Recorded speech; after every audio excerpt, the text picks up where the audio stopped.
नमस्कार दोस्तों, स्वागत है आप सबका भविष्य कोचिंग श्री गंगानगर के यूट्यूब चैनल पर। Major development in the field of IT की सीरीज के अंदर हमारी ये क्लास नंबर 13 है दोस्तों। इस क्लास में आपको मिलेंगे दोस्तों सूचना प्रौद्योगिकी से संबंधित नवाचार पर आधारित दो सवाल, जिसमें एक सवाल रहेगा राजस्थान से संबंधित और दूसरा सवाल रहने वाला है देश दुनिया से संबंधित। देश दुनिया वाला जो आज का सवाल है दोस्तों, ये बहुत ही महत्वपूर्ण सवाल है। ध्यान पूर्वक समझिएगा इस क्लास को, बहुत ही महत्वपूर्ण सवाल है। क्यों कह रहा हूं? क्योंकि जैसे ही सवाल आपके सामने आएगा आपको पता चल जाएगा। तो जो भी साथी लाइव बैठे हैं, क्लास को लाइक जरूर करिए, अपने दोस्तों के साथ शेयर भी करिए, और अभी तक आपने चैनल को सब्सक्राइब नहीं किया तो दोस्तों चैनल को सब्सक्राइब करना न भूलिएगा। इसी तरीके की बेहतर जानकारी के लिए आप भविष्य कोचिंग श्री गंगानगर के यूट्यूब चैनल को, टेलीग्राम चैनल को भी ज्वाइन कर सकते हैं। तो दोस्तों, आज हम जो सवाल है उसको देखने से पहले एक छोटी सी जानकारी आपको और बता देता हूं कि बहुत सारे विद्यार्थी ये कमेंट कर रहे हैं कि सर एग्जाम कब होगा।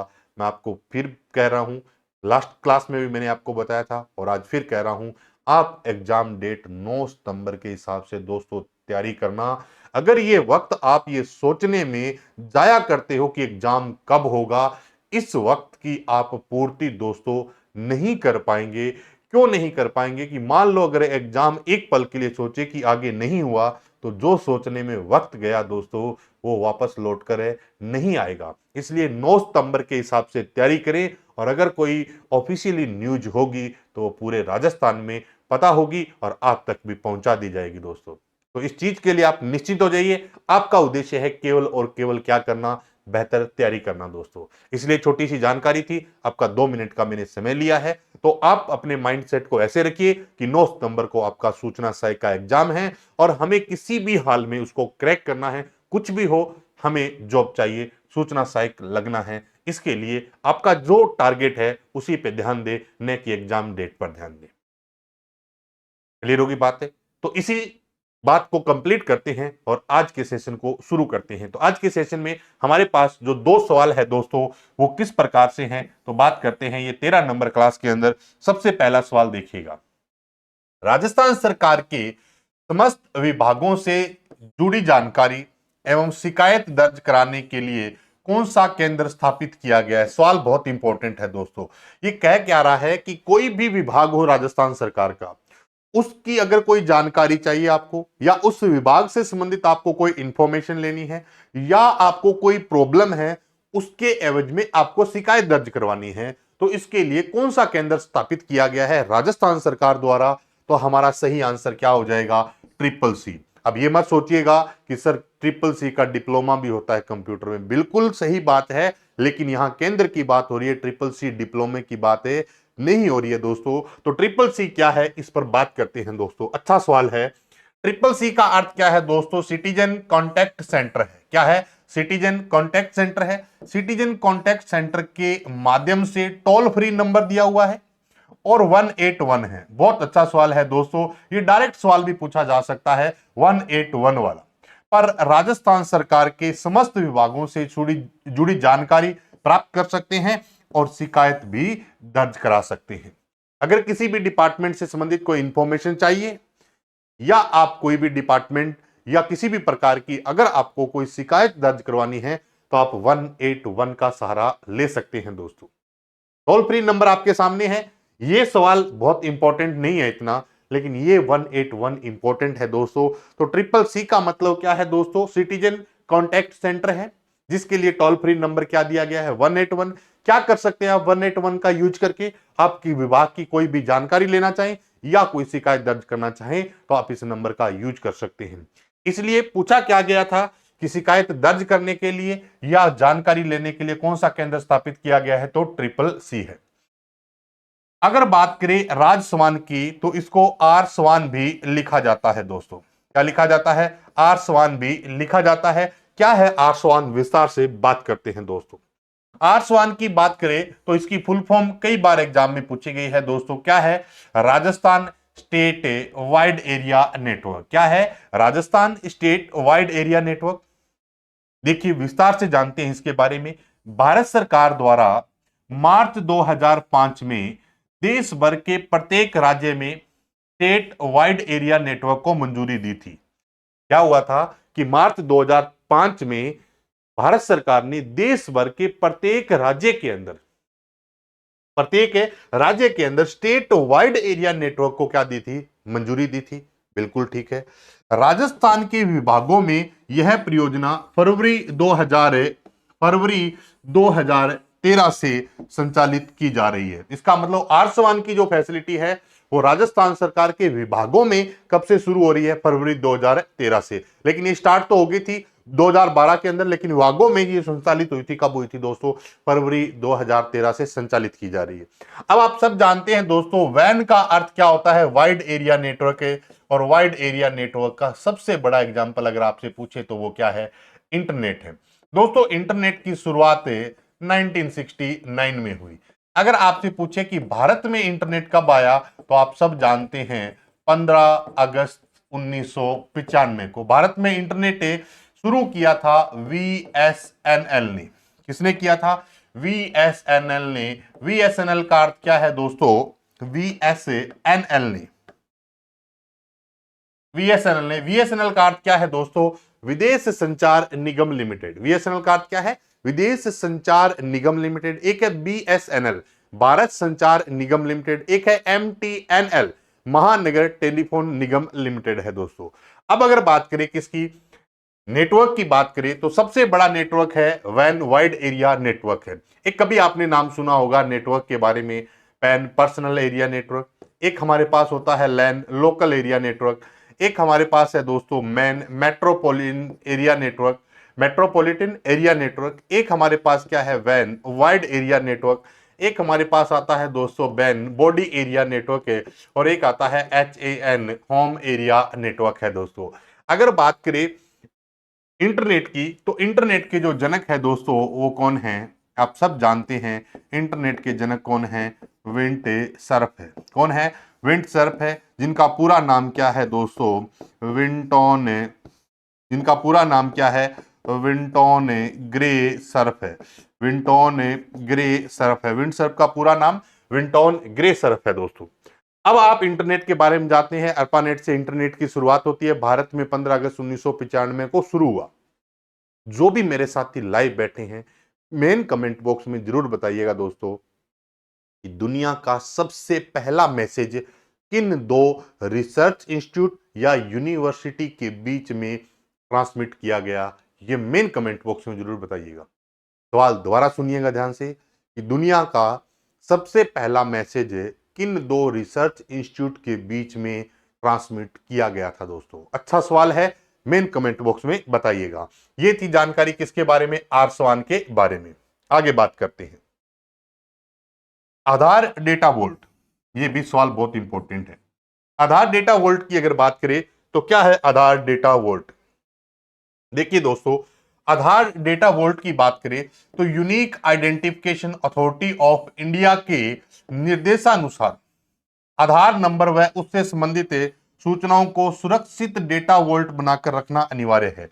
ये कह रहे हैं कि unique identification authority of India की एक गाइडलाइन के आधार पर जो भी हमारे डेटा है उनको डेटा वोल्ट बनाकर रखना अनिवार्य है।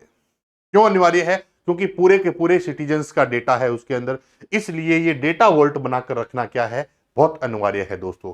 अब क्या है, विभाग ने इसके लिए केंद्रीकृत आधार डेटा वोल्ट का निर्माण किया है दोस्तों। अगर आपसे पूछे कि डेटा वोल्ट का उद्देश्य क्या है, तो जो हमारा आधार कार्ड है उसके जो डेटा होते हैं उसको वोल्ट बनाकर रखा गया है, यानी कि सुरक्षित डेटा स्टोर किया गया है, जिसका नाम क्या है दोस्तों?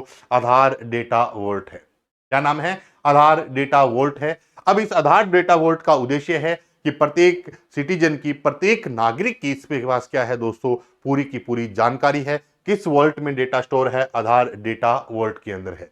ये जानकारी थी किससे संबंधित है? लास्ट जो ऑप्शन था हमारा कौन सा? आधार डेटा वोल्ट के बारे में। तो ये कंप्लीट होता है राजस्थान से संबंधित। चलते हैं देश दुनिया से संबंधित सवाल देखते हैं कौन सा है। बहुत बढ़िया सवाल है, देखते हैं कौन जवाब दे सकता है। किस प्रकार की टेक्नोलॉजी के द्वारा आईओटी, ध्यान देना, किस प्रकार की टेक्नोलॉजी के द्वारा आईओटी आईओटी का मतलब आप सब जानते हैं इंटरनेट ऑफ थिंग्स होता है। क्या होता है? इंटरनेट ऑफ थिंग्स होता है। किस प्रकार की टेक्नोलॉजी के द्वारा, या देखिएगा आईओटी के लिए, आईओटी का अर्थ क्या है? इंटरनेट ऑफ थिंग्स के लिए real time computing data on time provide करवाया जाता है। ध्यान दीजिए, सवाल समझिएगा पहले।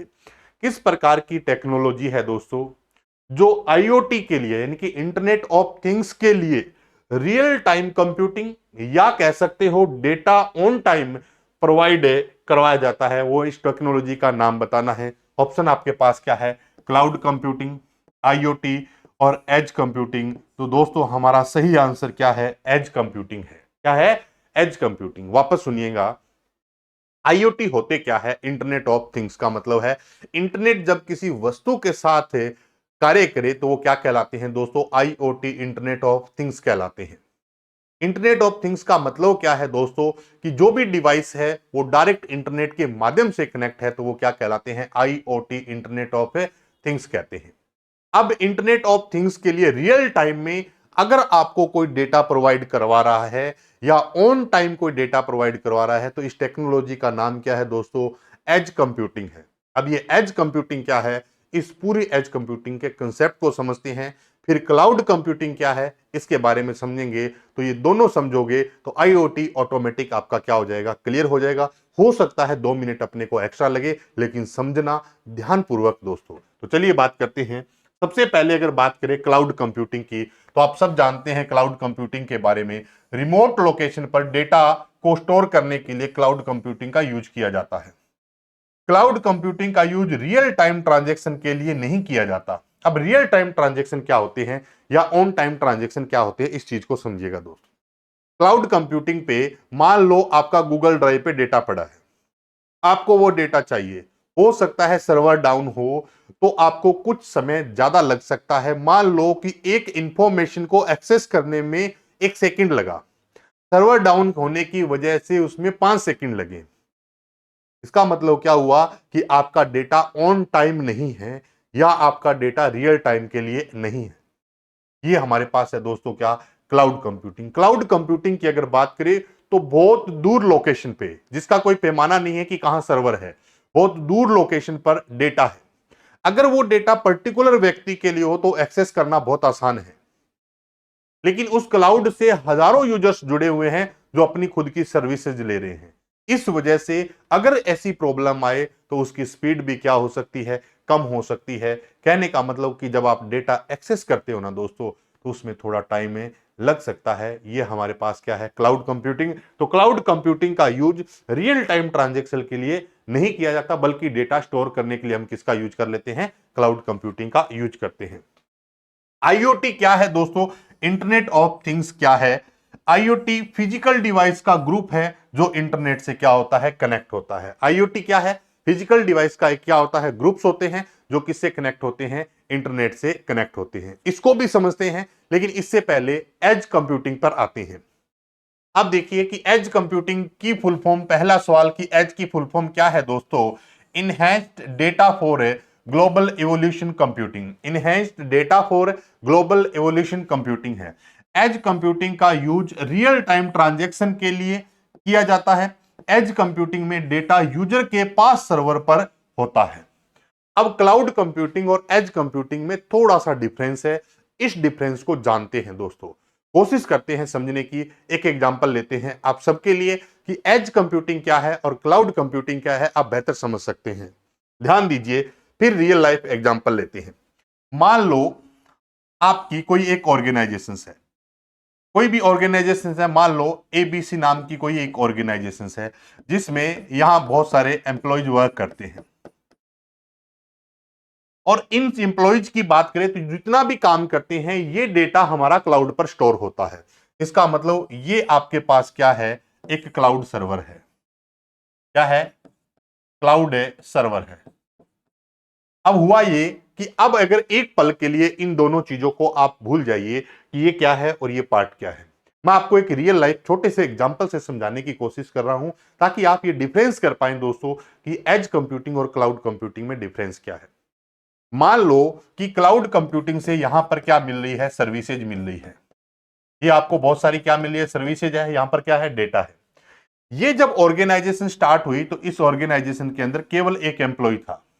केवल कितना एम्प्लॉय था, एक एम्प्लॉय था। ये जो भी एम्प्लॉय था, ये अकेला एम्प्लॉय जो भी काम करता, वो डेटा कहां चला जाता, क्लाउड पे चला जाता। अब क्लाउड से जैसे ही रिक्वायरमेंट होती, डेटा इसके पास आ जाता। अब धीरे धीरे धीरे धीरे क्या हुआ, यहां एम्प्लॉय की संख्या बढ़ती गई। अब एम्प्लॉय की संख्या बढ़ती गई ना, तो जितना डेटा यहां पर ये काम होता वो कहां जाता, क्लाउड पे। और क्लाउड से वापस अगर आपको चाहिए तो कहां आ रहा है, एबीसी हमारी ऑर्गेनाइजेशन के अंदर आ रहा है। अब हुआ ये कि ये जो प्रोसेस चल रहा है ना, ये प्रोसेस सारा कहां से चल रहा है, क्लाउड से चल रहा है। समस्या किस बात की आ सकती है कि जब अकेला एम्प्लॉय था तो डेटा ट्रांसमिट की स्पीड क्या थी, फास्ट थी। जैसे जैसे हमारी कंपनी में एम्प्लॉय बढ़ने लगे तो ये डेटा ट्रांसमिशन की स्पीड क्या होने लगी, स्लो होने लगी।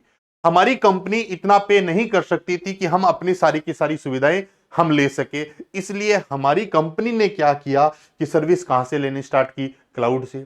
लेकिन जब स्टार्ट हुआ तब हमारी जो कंपनी थी उसमें एम्प्लॉय की संख्या या जो डेटा ट्रांजैक्शन की जो संख्या थी वो बहुत कम थी। अब धीरे धीरे हमारा बिजनेस क्या कर रहा है, ग्रो कर रहा है। और बिजनेस जैसे जैसे दोस्तों ग्रो कर रहा है, वैसे वैसे हमारे ट्रांजैक्शन की स्पीड किसके पास हो रही है, ज्यादा हो रही है, किस पे, क्लाउड पे।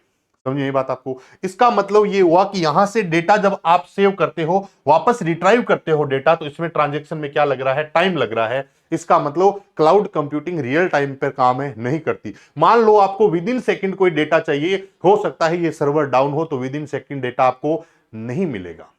अब हुआ ये कि ये जैसे जैसे स्पीड डाउन होती गई, हमने इस क्लाउड सर्विस से रिक्वेस्ट की कि हमें इस सर्विस को और फास्ट करना है, तो आप क्या बेहतर सुविधा दे सकते हैं। तो इन्होंने कहा कि आप एक काम करिए कि हमारा जो एक एम्प्लॉय है, हमारा एक एम्प्लॉय है, वो आप अपनी कंपनी में ही शिफ्ट कर लो। यहां क्लाउड की एक सर्विस, एक एम्प्लॉय हमने कहां बुला लिया, अपनी कंपनी के अंदर बुला लिया है। इसका मतलब क्या है, ध्यान देना दोस्तों, कि एक छोटा से गांव के अंदर मान लो 20 30 50 लोग, 100 लोग रहते हैं। एक डॉक्टर की आवश्यकता रहती है। अब डॉक्टर की आवश्यकता थी, कभी कभार डॉक्टर की आवश्यकता है तो डॉक्टर को कॉल किया जाता है, डॉक्टर आ रहा है। अब धीरे धीरे गांव के अंदर जो जनसंख्या है वो बढ़ती जा रही है। अब डॉक्टर को कॉल करते हैं तो डॉक्टर आता है, फिर वो ट्रीटमेंट सारा का सारा प्रोसेस होता है। इसका मतलब कहीं ना कहीं दूर लोकेशन पे डॉक्टर है, इसको कॉल किया जाता है तभी आता है, टाइम भी ज्यादा लग सकता है। इस वजह से उन्होंने क्या किया कि अब जैसे जैसे गांव के अंदर जनसंख्या बढ़ती गई, जैसे जैसे जनसंख्या बढ़ती गई, जो डॉक्टर था उसको कहां बिठा लिया, उसी गांव के अंदर बिठा लिया गया। अब उस गांव में बिठा लिया उस डॉक्टर को। इसका मतलब जब जब आपको जरूरत पड़े, अब उस डॉक्टर को आप कॉल कर रहे हो तो वो उसी गांव के अंदर बैठा है। वो सर्विस आपको क्या दे रहा है दोस्तों, फास्ट दे रहा है। क्या कहलाती है, एज कंप्यूटिंग कहलाती है। क्या कहलाती है, एज कंप्यूटिंग। जो किस पर काम कर रहा है दोस्तों, रियल टाइम पर काम कर रहा है। किस पर काम कर रहा है, रियल। मान लो अदर लोकेशन पे डॉक्टर था, उसको आपने बुलाया तो टाइम ज्यादा लगा, वो था क्लाउड। उस डॉक्टर को इस क्लाउड सर्विस ने एक फैसिलिटी हमें अपने सर्वर पर दे दी, हमारे नियरेस्ट सर्वर पे दे दी, हमारे जो क्लोजेस्ट सर्वर है उस पर दे दी। वो क्या कहलाती है, एज कंप्यूटिंग कहलाती है। एज कंप्यूटिंग बेसिकली क्या होता है, एक क्लाउड कंप्यूटिंग का ही है, लेकिन दोनों में डिफरेंट पार्ट है दोस्तों, दोनों ही अलग अलग पार्ट है। एज कंप्यूटिंग अपना अलग पार्ट है और क्लाउड कंप्यूटिंग अपना क्या है, अलग पार्ट है। अब देखिए रियल लाइफ के अंदर देखिए कैसे है। मान लो एक ऑटो पायलट मोड में गाड़ी चल रही है। अब ऑटो पायलट मोड में गाड़ी चल रही है तो उसका सारा का सारा डेटा कहां से आ रहा हो, अगर क्लाउड से आ रहा हो। मान लो कोई ऐसी सिचुएशन क्रिएट होती है जिसमें उस गाड़ी को समझ में नहीं आ रहा, तो वो डायरेक्ट किससे कनेक्ट करेगा, क्लाउड से। क्लाउड का सर्वर क्या है, डाउन है, तब तक बहुत सारी दुर्घटनाएं घट सकती है। इसका मतलब एज कंप्यूटिंग आया ना, तो एज कंप्यूटिंग से क्या हुआ कि हमारे पास नियरेस्ट हमारे एक सर्वर मिल गया जिससे हम डेटा एक्सेस कर रहे हैं, न कि क्लाउड पे। अब जब कोई यहां पर डेटा की कोई आवश्यकता नहीं है, तो अगर कोई एक्स्ट्रा डेटा है तो वो किसके पास भेज दिया जाता है, क्लाउड के पास। मान लो ये गांव में बैठा एक डॉक्टर है जो इलाज कर रहा है, लेकिन इसके समझ की बाहर की कोई बात हो तो वो किसको शिफ्ट कर रहा है, उसको बाहर शिफ्ट कर रहा है। अदरवाइज ये सारा का सारा काम केवल और केवल इस ऑर्गेनाइजेशन के लिए हो रहा है। क्या कहलाती है दोस्तों, एज कंप्यूटिंग कहलाती है। हुआ ये कि ये जो कंपनी हमें जो सर्विस दे रही थी उसी का एम्प्लॉय अब हमारे पास आ गया। क्या कहलाता है, एज कंप्यूटिंग कहलाता है। एज कंप्यूटिंग का मतलब कि बार बार हम इसको कॉल कर रहे थे कि भाई साहब आप आओ, ये काम करना है, वो काम करना है, जो भी था। इसमें टाइम ज्यादा लग रहा था। क्यों? क्योंकि हमारे ट्रांजेक्शन बहुत ज्यादा होने लगी। अब इन्होंने क्या किया कि एक व्यक्ति ही, एक एम्प्लॉय ही हमें दे दिया। इसका मतलब अब हमें जो जरूरत पड़े तो हम डायरेक्ट इससे बात कर रहे हैं। अब ये सारा का सारा प्रोसेस कर रहा है। प्रोसेस के बाद जो डेटा क्लाउड के लिए है उसको क्लाउड पे भेज देता है। अदरवाइज सारा का सारा प्रोसेस खुद निपटा रहा है ये। सेम चीज अगर आप किससे जोड़े, क्लाउड से और एज कंप्यूटिंग से, तो क्लाउड हमारे इतने सारे जो प्रोसेस है, लेकिन हमें जो रियल टाइम में प्रोसेस चाहिए, जो फास्ट प्रोसेस चाहिए, जिसमें प्रोसेसिंग स्पीड क्या हो, फास्ट हो, लेटेंसी क्या हो, फास्ट हो, तो वो हमारे पास क्या हो दोस्तों, तो वो क्या होती है, एज कंप्यूटिंग है, जिसमें समय क्या लगे, कम लगे। उम्मीद करता हूं ये पार्ट आपको थोड़ा समझ में आया हो। एज कंप्यूटिंग की जो सबसे मेन चीज है वो किसके लिए यूज किया जाता है दोस्तों, आईओटी के लिए यूज किया जाता है। किसके लिए यूज किया जाता है? आईओटी के लिए। मान लो एक गाड़ी है, जीपीएस के माध्यम से चल रही है। अब वो जीपीएस के माध्यम से चल रही है, इसका मतलब गाड़ी हमारी डिवाइस है और वो इंटरनेट से कनेक्ट है, तो वो आईओटी का एक एग्जांपल हो सकता है। लेकिन वो डेटा था, वो सारा का सारा कहां से आ रहा है? क्लाउड से डेटा आ रहा है। अगर सारा का सारा दोस्तों डेटा क्लाउड से आ रहा है और आपको रियल टाइम में चाहिए कि किस प्रकार से वो गाड़ी कितनी स्पीड पे चल रही है और कहां चल रही है, ये चीजें मैच कर पाना क्या होता है, थोड़ा सा मुश्किल होता है क्लाउड में। इसलिए कौन सी कंप्यूटिंग यूज की जाती है दोस्तों? Edge computing. अब एज कंप्यूटिंग के बारे में आपको क्या याद रखना है कि रियल टाइम अगर कोई ट्रांजेक्शन हो, ऑन टाइम अगर कोई ट्रांजेक्शन चाहिए, तो क्लाउड कंप्यूटिंग से पॉसिबल नहीं है दोस्तों। तो वो हमारे लिए कौन सी कंप्यूटिंग है? एज कंप्यूटिंग है दोस्तों। एज कंप्यूटिंग से क्या होगा? एज कंप्यूटिंग में होता क्या है कि जो भी आपका डेटा पड़ा है वो आपके नीरेस्ट सर्वर में या क्लोजेस्ट सर्वर में या आपके किसी पर्सनल सर्वर में वो डेटा पड़ा है, उसको हम क्या बोलते हैं? Edge computing. और बात करें कि गूगल फोटोज में आपके फोटोज पड़े हैं तो उनको एक्सेस करने के लिए टाइम लग सकता है, लेकिन आपकी गैलरी के अंदर पड़े फोटोज को एक्सेस करने में टाइम नहीं लगता। तो आपके गैलरी के फोटोज एज एग्जांपल के रूप में आप ले सकते हैं एज कंप्यूटिंग, और गूगल फोटोज में पड़े फोटोज आप एग्जांपल ले सकते हैं किसमें? क्लाउड कंप्यूटिंग के अंदर। इसी दिन मैं पूरा वीडियो लेकर आऊंगा आप सबके लिए क्लाउड कंप्यूटिंग पे की और एज कंप्यूटिंग पे। कोशिश मेरी है दोस्तों कि हर एक चीज आप तक पहुंचाई जाए। तो ये आपको क्लास कैसे लगी मेन कमेंट बॉक्स में जरूर बताइएगा दोस्तों। तो आज अपनों ने बात की है किसके बारे में? Edge computing. का एज की फुल फॉर्म आप जरूर याद रखिएगा दोस्तों। आईओटी की full form internet of things और क्लाउड कंप्यूटिंग की बात करें तो ये था आज का पार्ट। अगर आप इस क्लास की पीडीएफ भी चाहते हैं तो भविष्य कोचिंग श्री गंगानगर के टेलीग्राम चैनल को ज्वाइन कर लो। अगर आप एप्लीकेशन भी डाउनलोड करना चाहते हैं तो एप्लीकेशन और टेलीग्राम चैनल का जो लिंक है दोस्तों इसी वीडियो के डिस्क्रिप्शन में, आप वहां से ज्वाइन कर सकते हैं। मिलते हैं दोस्तों इसी तरीके की एक बेहतरीन क्लास के साथ। तब तक के लिए दोस्तों नमस्कार, जय हिंद।